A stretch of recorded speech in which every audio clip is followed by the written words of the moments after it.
Hey guys, it's Bella and welcome back to another video.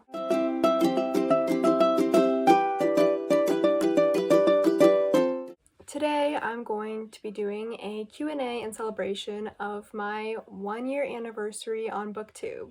Honestly, I can't believe it's been a year. Like, so much has changed, yet it doesn't feel like it's been that long, and it's just been a crazy ride. Like, obviously I'm a really small channel, but every view and every subscriber and every video I make just means so much to me, and I just wanted to thank you all for being here.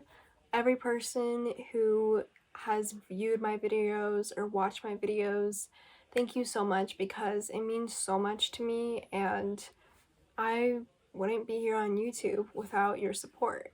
So a few weeks ago, I put a little question thing on my Instagram, which you can find a link to down in the description.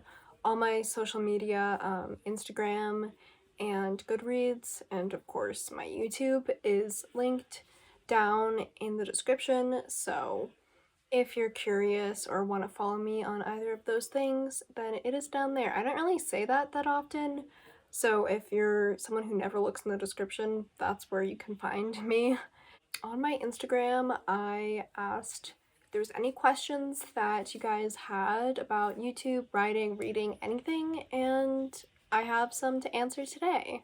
So I'm gonna split it into categories. I have a few questions about just my YouTube, and then I have some about writing, and I have only like one question about reading, but those are the three categories that I'm going to be answering. Let's just jump straight into it. So the first question is, did you ever struggle with confidence on YouTube, and how did you overcome it? So of course, the answer is yes. I think everyone struggles with confidence on social media, and especially YouTube, because it makes you really vulnerable posting stuff about yourself on the internet and posting your face and doing things. And I think some of my first videos had me crying in there because one, I cry at books a lot, I cry at everything a lot, and two, I guess I just wanted to share and be vulnerable and honest, because I think videos like that are so much more interesting to watch. And so, of course, it can be embarrassing and scary, but the way I really overcame it, I don't really think you can overcome it, but to make it better, I really focus on the content that I'm making, and I don't go back and watch my videos. I don't like focus on how I looked in this moment, or how many views this video has, because I'm a small channel, so I don't really get hate comments. So when it comes to that area, I don't really have to deal with much. But again, it can be scary and hard, like putting so much effort into videos and not really getting many views or likes. So I try hard not to look at analytics too much unless it's for the video that I'm like currently working on. Like, of course, I'll look at analytics to try and figure out what I can do to improve the video or to attract more attention, but I try not to focus on that too much. And just generally, I try and stay in the moment. I try and focus on the books and the writing and the content of it, not necessarily everything else that comes with it. I hope that was helpful to any of you who have channels, but obviously I'm a very small channel and I don't go through a lot of stuff that big channels go through, and I also have my own problems. So I hope that was helpful to other small content creators out there. The second question is, what are other booktubers that you look up to? And I love Christine Riccio. I mentioned her in the first video that I ever made. I love her. She does great reading and writing videos, and she's very funny and just a big inspiration of mine. I also love The Irish Reader. He's very funny as well. He does really good reading vlogs that I love to watch. So definitely check him out if you love watching reading vlogs and people talking about books. And then Katie Tastic also does really good reading and writing videos. I'm pretty sure I mentioned all three of these in my first video that I ever made a year ago. that video, I haven't gone back and watched it. Maybe I'll react to it someday, but I guess if you want to watch it, I probably put a card up somewhere on the screen. But yeah, I love those YouTubers. They definitely inspire me, and I just love everything they make. And the third and last question for specifically YouTube is, what made me want to start a channel? Again, I talked about this in the first video that I ever made, but I wanted to start a community that loved to read and write, and I just wanted to find people to talk about it with and kind of create my own little space on the internet where I could talk about books and talk about my book specifically and writing and stuff. And while it is a very small place on the internet, currently, I do think I've found a little niche community, and I just can't wait for more people to find it. All right, now onto the writing questions.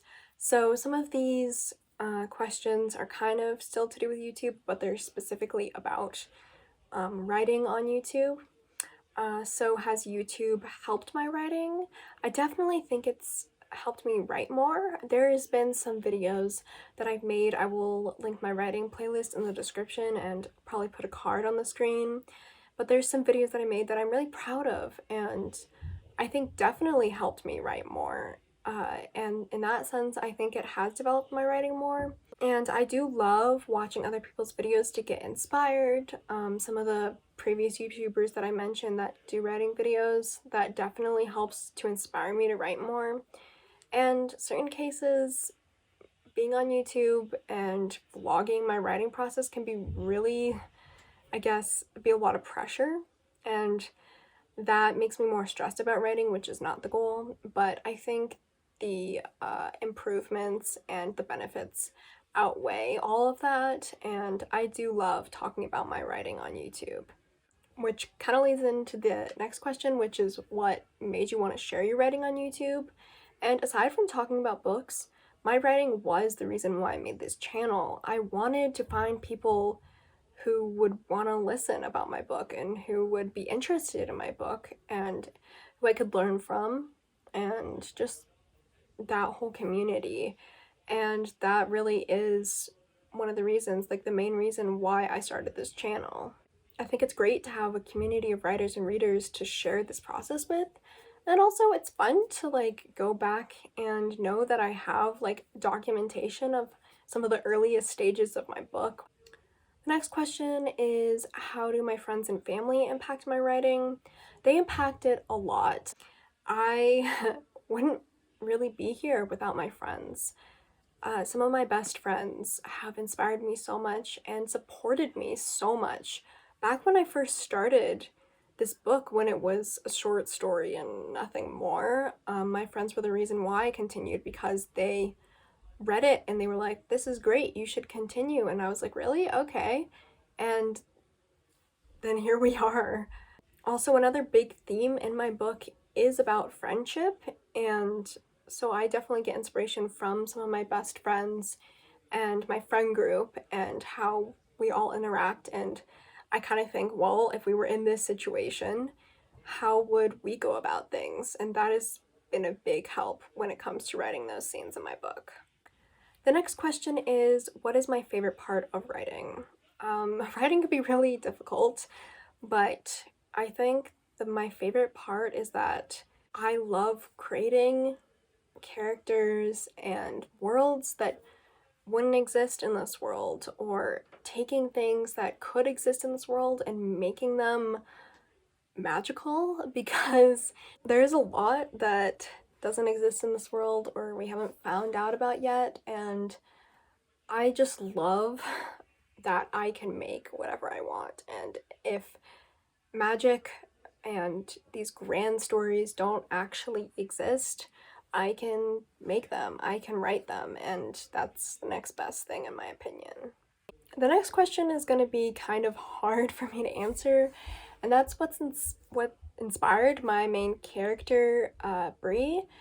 And I wouldn't say there's really one thing that inspired her. She originally started out as an outlet for me to express my emotions and the things that I was going through as a young adult. And she wasn't really so much of a character as she was just an outlet. But as this story progressed, and turned into a book, she really just developed a life of her own and became a character with so much personality. And I think one of the main things that inspired her personality was that feeling that so many readers have of wanting there to be more, like wanting there to be these things and explore these things and be adventurous, regardless of whether we can actually do it.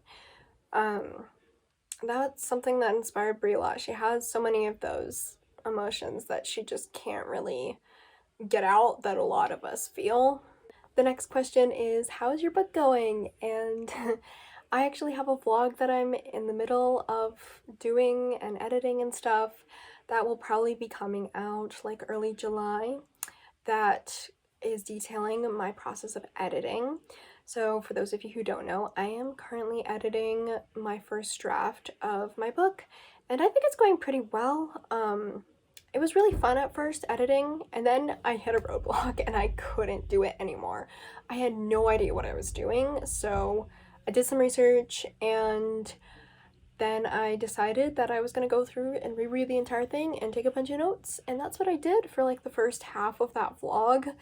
And now I'm going through each chapter and I'm writing a lot. I'm changing a lot of things, and I think I'm making a lot of headway and discovering a lot of things about the story and the characters that I hadn't before.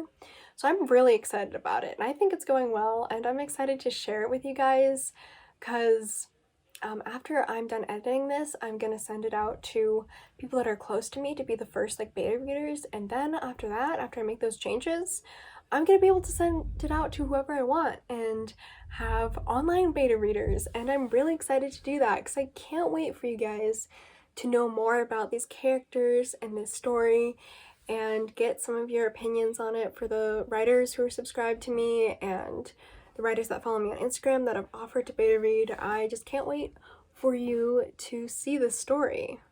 The last writing question is, who's my favorite character?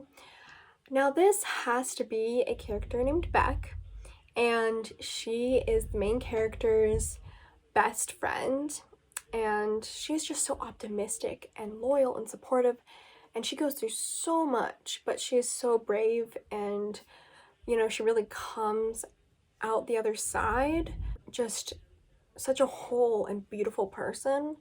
And a lot of people wouldn't really be able to endure what she has and be the same. And of course, she goes through different things. Also, if you hear some background noise, I'm sorry about that.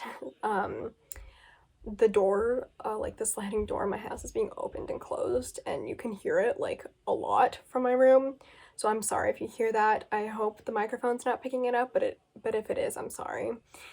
But anyway, about Beck, you know, of course she changes a lot in the story, but she keeps her true loyalty and compassion for her friends, and I think that's really beautiful.